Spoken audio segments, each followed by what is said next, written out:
वो अगर आएंगे उसके बाद उनको जेल जाना पड़ेगा और वो 2-4 माह की जेल भी हो सकती है, वो ज़रा सी तवील जेल भी हो सकती है, तो मेरे ख्याल में इतना बड़ा रिस्क नहीं लेंगे।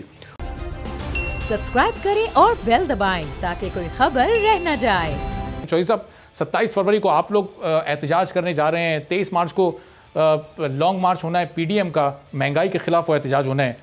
क्या इन एहतजाज से पहले आप कोई ऐसी सूरत देख रहे हैं मियाँ साहब की वापसी की, वो मुल्क में होंगे और इस एहतजाज में हिस्सा होंगे इस पूरी तहरीक का?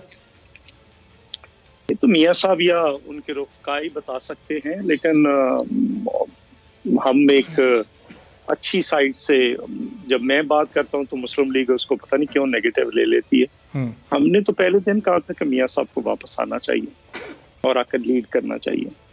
तो पाकिस्तान पीपल्स पार्टी आज भी यही समझती है, बाकी फैसला तो उन्होंने करना। सही। तो आमिर साहब, आपकी भी मैं इस पर पहले राय ले लूँ, फिर ज़रा वो जो, क्योंकि हुकूमत हमारी ये कोशिश कर रही है कि सानिया मरीज़ हमारी तवज्जो किसी तरह हट सके, उसके बारे में बात करेंगे। लेकिन अब ये मियाँ साहब की वापसी से मुताल्लिक दरख्वास्त भी दायर होने जा रही है। अब ज़ाहिर है उनकी सेहत के भी इशूज़ हैं, वो उनकी पार्टी ये कहती है कि हमारा मशवरा है कि वो वापस ना आए। ये सूरत हाल किस तरफ आपको जाती नज़र आ रही है आने वाले दिनों में?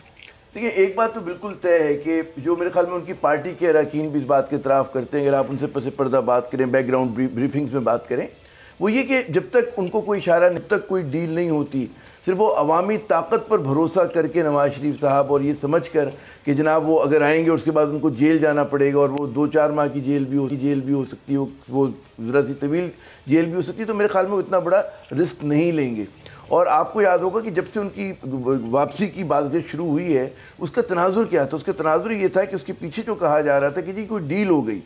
अब जब डील का दावा किया गया तो फिर आप याद करें कि जी DGISPR की बड़ी मतलब है एक डिटेल ब्रीफिंग थी, और उसमें उन्होंने बड़ा कहते हैं ना कि वाज़ेह अल्फाज में, दो टोक अल्फाज में, लेकिन मुख्तसर जामे तरीके से उन्होंने कहा कि जी कोई डील नहीं होने जा रही।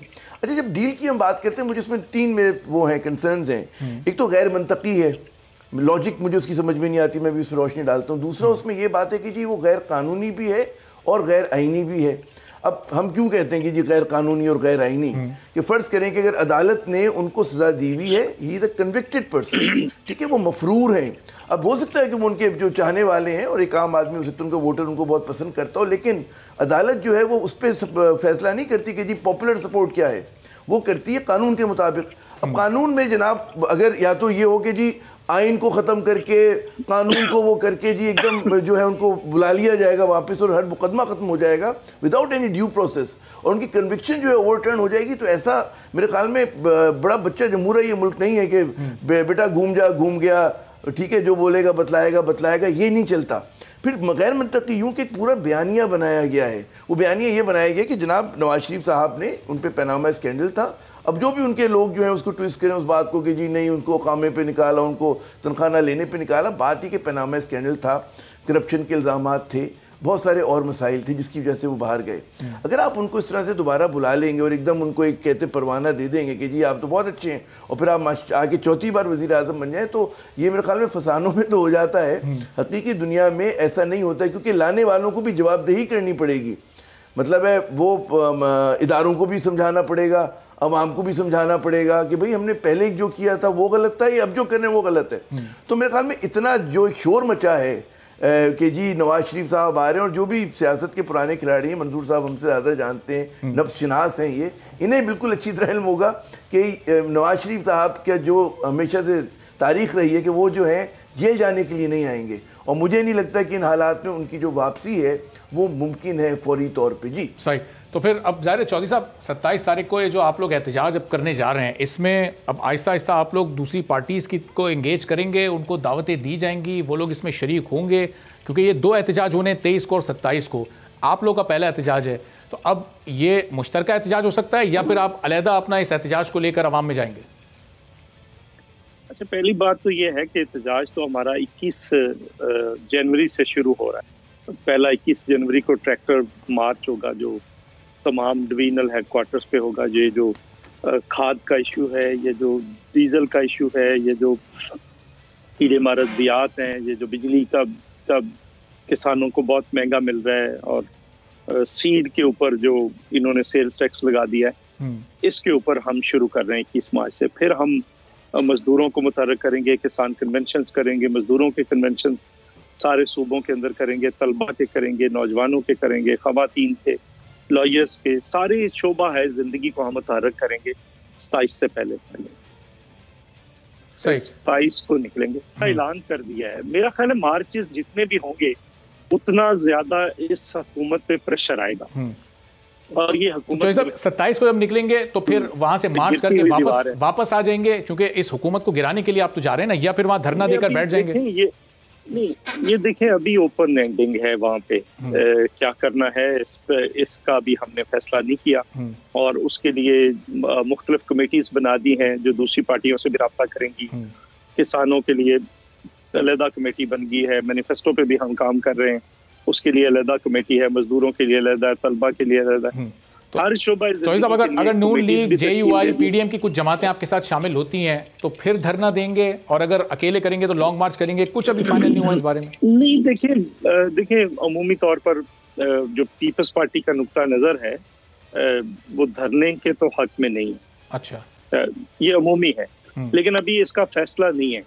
मैंने कहा कि ये फैसला तो उस वक्त जब वहां से चलेंगे, चलने से पहले या फिर पहुंचकर हम फैसला करेंगे कि हमने क्या करना। सही। तो आमिर साहब, ज़ाहिर है बिल्कुल इसका तो चॉइस ऑफ ज़ाहिर है अमूमी पीपल्स पार्टी का एक तासुर और एक रवैया यही रहा है कि वो हमेशा से आपकी सोच यही रही है कि धरनों के आप खिलाफ हैं। तो आमिर साहब, जब धरने के खिलाफ एक पार्टी सिर्फ लॉन्ग मार्च करेगी, ये लॉन्ग मार्च हुकूमत पर कितना प्रेशर डाल पाएगा? ज़ाहिर है पीपल्स पार्टी या कुछ और जमातें मिलकर वहाँ जाएंगी, चंद हज़ार लोग ले जाएंगे, वहाँ से एक आध रोज़ या चंद घंटे गुजार कर वापस आ जाएंगे, हुकूमत पर क्या फ़र्क पड़ना है? बात ही कि चंद हज़ार क्या, मैं समझता हूँ लाख लोग भी ले जाएं, उससे ज़्यादा ले जाएं, यकीनन अगर मोबिलाइजेशन करें।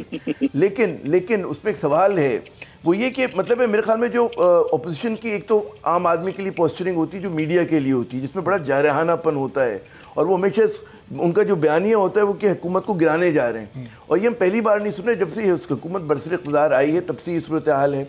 और मंजूर साहब को अच्छी तरह याद होगा, जब पीपल्स पार्टी की हुकूमत थी 2008 से लेकर 2013 तक, तो अमूमन मीडिया पे ये खबरें चली थी कि भाई अब ख़त्म हुई हुकूमत पीपल्स पार्टी की, तब ख़त्म हुई, और बड़े मतलब शोर मचता था, स्कैंडल होते थे, सही गलत एहतजाज होता था, लेकिन पीपल्स पार्टी ने अपनी मुद्दत पूरी की, और ये सारी जो मतलब प्रोपेगेंडा होता था वो बातिल ठहरा।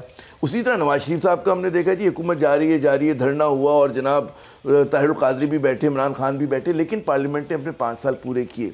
तो मैं ये समझता हूँ जो इसके भी संजीदा लोग हैं वो समझते हैं कि इमरान खान को सियासी शहीद नहीं बनाना चाहिए। अगर फ़र्ज़ करें कि इमरान खान को किसी भी सूरत में इन हाउस चेंज लाकर या कोई और चक्कर चलाकर उनसे इस्तीफ़ा ले लिया, हटा दिया, तो आपके ख्याल में इमरान खान क्या करेंगे? इमरान खान एक सियासी शहीद होंगे और ज़्यादा ज़ोर शोर से वो एक अगले इलेक्शन में आएंगे, और उन लोगों को चैन से नहीं बैठने देंगे जिन्होंने ये सब कुछ किया होगा। उनको तो बड़ा एक इतराफ़ मिल जाएगा कि जी मैं करप्शन के ख़िलाफ़ जा रहा था और मैं एहतसाब कर रहा था और मुझे इन्होंने चलने नहीं दिया। तो मेरे ख्याल में ये गलती जो है ये लोग नहीं करेंगे, क्योंकि हुकूमत के 3.5 साल मुकम्मल हो गए, अब सिर्फ 1.5 साल है, उसमें भी चले 4-6 महीने ये गिराने में लगा देंगे। तो 1 साल पहले अगर गिरा भी दिया तो भाई 2023 में वक्त पे इंतखाबात होने दें। लेकिन हमारे पार्लिमानी निज़ाम के अंदर मैं कहता हूँ इनबिल्ट एक अदम इस्तेकाम है।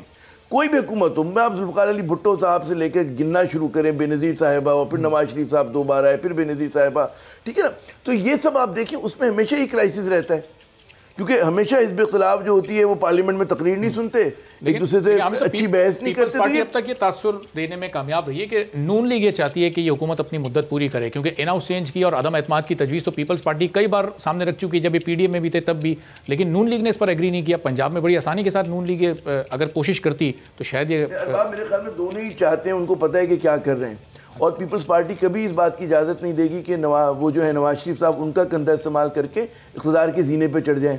उसी तरह नवाज शरीफ कोई इस बात का मतलब कोई ऐसा इक़दाम नहीं करेंगे कि पीपल्स पार्टी को फ़ायदा हो, क्योंकि इन दोनों जमातों की भी एक तारीख़ रही है, और अब तक वो तारीख़ है। आपके ख्याल में बिटरनेस भूल गए होंगे जो तलखियाँ थी, और अभी ज़रा से जब कशीदगी होती है तो जिस तरह से एक दूसरे के ख़िलाफ़ बात करती है इनकी लीडरशिप, तो एकदम आपके ख्याल में शीरो शक्कर हो जाएंगे और फिर एकदम निकल जाएंगे।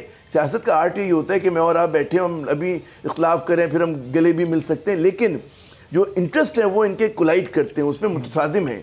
तो मैं नहीं समझता कि ये एक दूसरे के एक ट्रस्टफुल इत्तेहादी साबित हो सकते हैं, क्योंकि दोनों एक ही कुर्सी के पीछे उनकी नजरें। तो ये कैसे हो सकता है कि मतलब एक दूसरे को कंधा मारे बगैर, कोनी मारे बगैर एक वहां पर पहुंच सकेगा? सब्सक्राइब करें और बेल दबाएं ताकि कोई खबर रह न जाए।